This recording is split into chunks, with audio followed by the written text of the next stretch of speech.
request that I would send you an account of my uncle's death, in order to transmit a more exact relation of it to posterity, deserves my acknowledgments, for if this accident shall be celebrated by your pen, the glory of it, I am well assured, will be rendered forever illustrious. And notwithstanding he perished by a misfortune, which, as it involved at the same time a most beautiful country in ruins, and destroyed so many populous cities, seems to promise him an everlasting remembrance. Notwithstanding he has himself composed many and lasting works, yet I am persuaded the mentioning of him in your immortal writings will greatly contribute to render his name immortal. He was at that time with the fleet under his command at Misenum. On the 24th of August, about 1 in the afternoon, my mother desired him to observe a cloud, which appeared of a very unusual size and shape. He had just taken a turn in the sun, and after bathing himself in cold water and making a light luncheon, gone back to his books. He immediately arose and went out upon a rising ground from whence he might get a better sight of this very uncommon appearance. A cloud, from which mountain was uncertain, at this distance, but it was found afterwards to come from Mount Vesuvius, was ascending, the appearance of which I cannot give you a more exact description than by likening it to that of a pine tree, for it shot up to a great height in the form of a very tall trunk, which spread itself out at the top into a sort of branches, occasioned, I imagine, either by a sudden gust of air that impelled it, the force of which decreased as it advanced upwards, or the cloud itself being pressed back again by its own weight, expanded in the manner I have mentioned. It appeared sometimes bright and sometimes dark and spotted, according as it was either more or less impregnated with earth and cinders. This phenomenon seemed to a man of such learning and research as my uncle extraordinary and worth further looking into.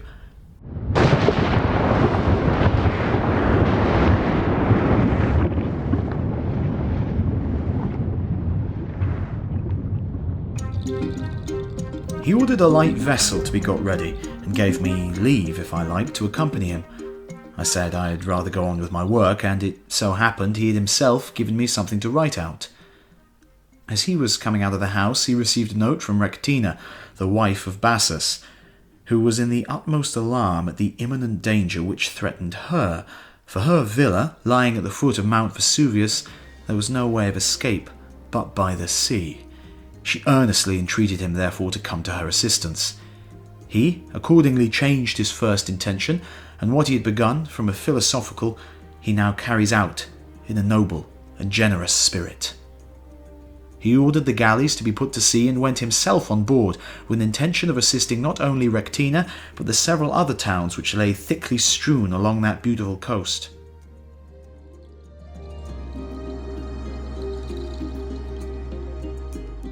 Hastening then to the place from whence others fled with the utmost terror, he steered his course direct to the point of danger, and with so much calmness and presence of mind as to be able to make and dictate his observations upon the motion and all the phenomena of that dreadful scene. He was now so close to the mountain that the cinders, which grew thicker and hotter the nearer he approached, fell into the ships, together with pumice stones and black pieces of burning rock. They were in danger too, not only of being aground by the sudden retreat of the sea, but also from the vast fragments which rolled down from the mountain and obstructed all the shore.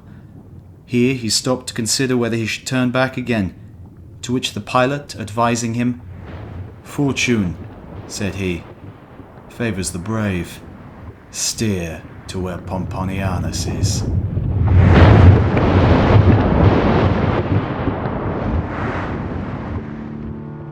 Pomponianus was then at Stabiae, separated by a bay, which the sea, after several insensible windings, forms with the shore. He had already sent his baggage on board, for though he was not at the time in actual danger, yet being within sight of it, and indeed extremely near, if it should in the least increase, he was determined to put to sea as soon as the wind, which was blowing dead inshore, would go down. It was favourable, however, for carrying my uncle to Pomponianus, whom he found in the greatest consternation.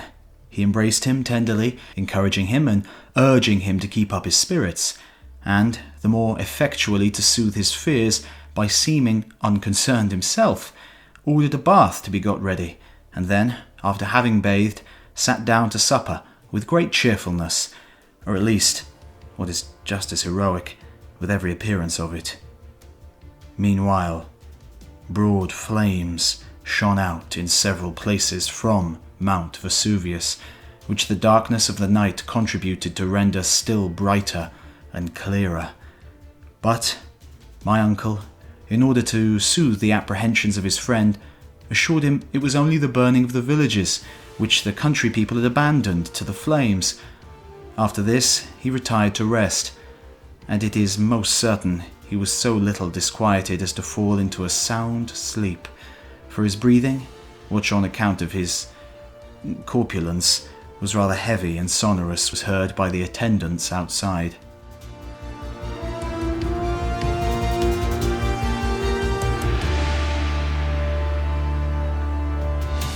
The court which led to his apartment being now almost filled with stones and ashes, if he had continued there any time longer, it would have been impossible for him to have made his way out. So he was awoke and got up, feeling too anxious to think of going to bed. They consulted together whether it would be most prudent to trust the houses, which now rocked from side to side with frequent and violent concussions as though shaken from their very foundations, or fly to the open fields, where the calcined stones and cinders, though light indeed, fell in large showers and threatened destruction. In this choice of dangers they resolved for the fields, a resolution which, while the rest of the company were hurried into by their fears, my uncle embraced upon cool and deliberate consideration. They went out then, having pillows tied about their heads with napkins, and this was their whole defence against the storm of stones that fell round them. It was now day everywhere else, but there was a deeper darkness prevailed than in the thickest night, which, however, was in some degree alleviated by torches and other lights of various kinds.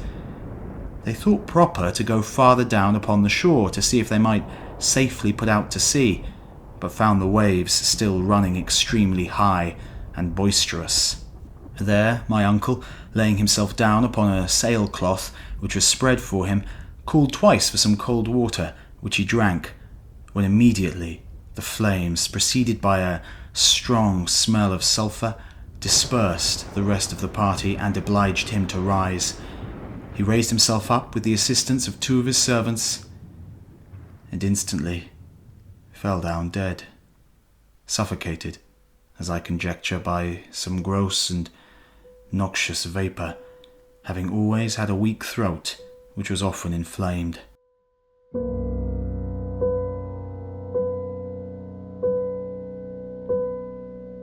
As soon as it was light again, which was not till the third day after this melancholy accident, his body was found, entire, and without any marks of violence upon it, in the dress in which he fell, and looking more like a man asleep than dead.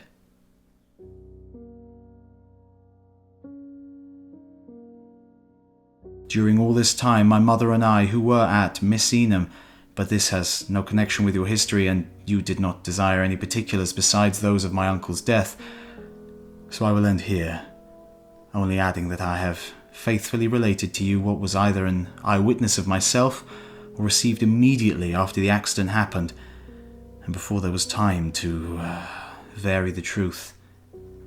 You will pick out of this narrative whatever is most important, for a letter is one thing, history another. It is one thing writing to a friend, another thing writing to the public. Farewell.